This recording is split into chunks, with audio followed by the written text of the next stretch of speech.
Welcome back to Primetime News. And a special welcome to viewers on onespotmedia.com as well as TVJ International in the Cayman Islands. Up first this evening, confirmation that more than 200 illegal firearms and 40,000 rounds of ammunition were intercepted by the police on Tuesday at the island's ports. In providing an update at a media briefing, Prime Minister Dr. Andrew Holness says no stones will be left unturned to bring those responsible for the shipment to justice. Anthony Lugg was at the briefing and filed this report.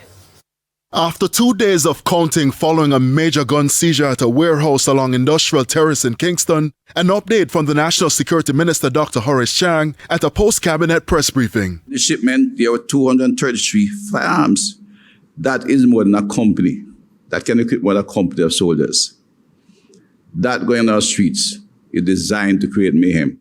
The weapons include 74 rifles, 159 handguns, and more than 50,000 rounds of ammunition. The authorities were tight-lipped about where the shipment was heading, arguing that the investigations are at a delicate stage. For his part, Prime Minister Andrew Holness says the seizure is a testament to the improvement in partnerships, scanning technology, and investment.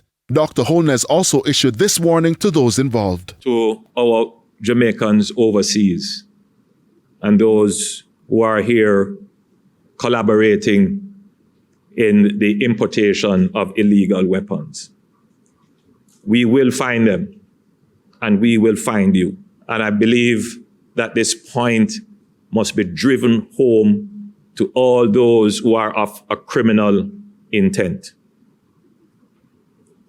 We will meet your persistence with our commitment.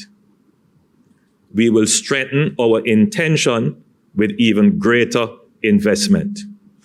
We will overcome organized criminal enterprises in Jamaica.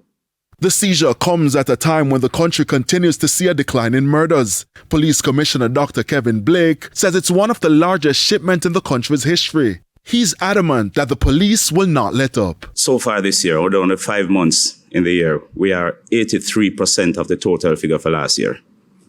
And these are not only by large seizures like this. This is actually police facing people in the communities and disarming gang members in communities. And so the work, these are the manifestation of what is happening by our men and women out there on the street. Anthony Lugg, TVJ News.